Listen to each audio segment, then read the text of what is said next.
This review is of Pyure organic chocolate drink milk. It's plant-based, keto-friendly, gluten-free, organic, non-GMO. It's also kosher, so it's safe for Jews and Muslims. Free from artificial sweeteners, but it's sugar-free, so that's a little bit confusing. And let's see, is there anything else? I don't think so. So here you go with the blurb and the instructions. And it's made with our premium organic cocoa. And nutrition facts and ingredients.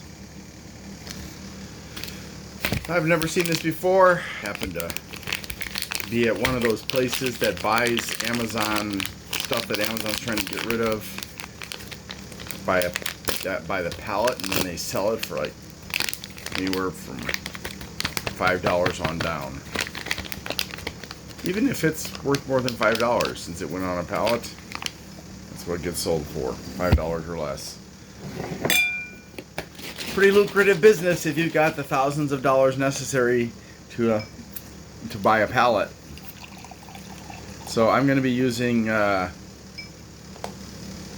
Eden Soy Extra to test this out.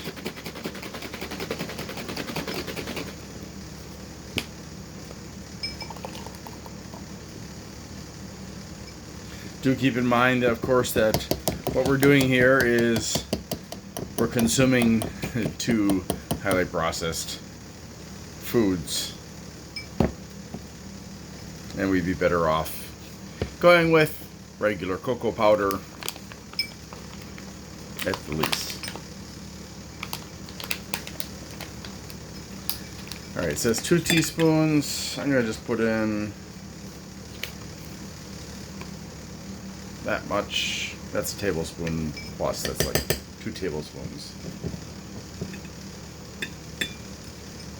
Okay, let's see what happens.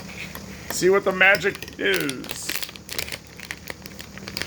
I ran out of that Eden soy, so I don't know. I may have to open up my next one, add it to this.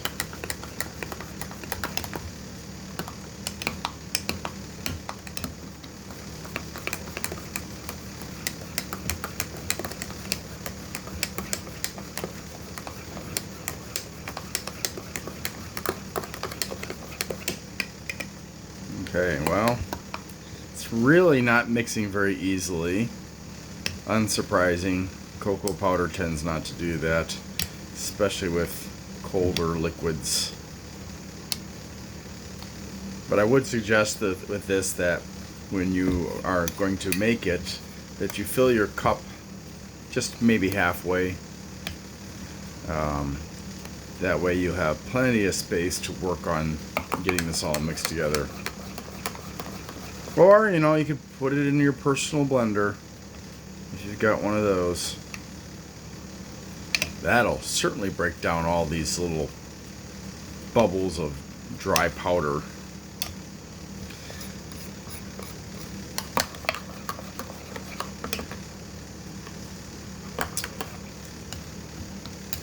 So it says it's sugar-free, but it contains stevia, and of course the brain doesn't know the difference between stevia, sugars, and sugar alcohols like sucralose. So, or you know, artificial or real, it doesn't matter. The brain just says, oh, there's sugar coming down the pipe, I'd better start producing insulin. And so it sends a message to the pancreas, and the pancreas starts making insulin, whether or not there's any sugar to actually break down. And that can lead to you experiencing increased hunger to get real sugar so that the insulin is used up.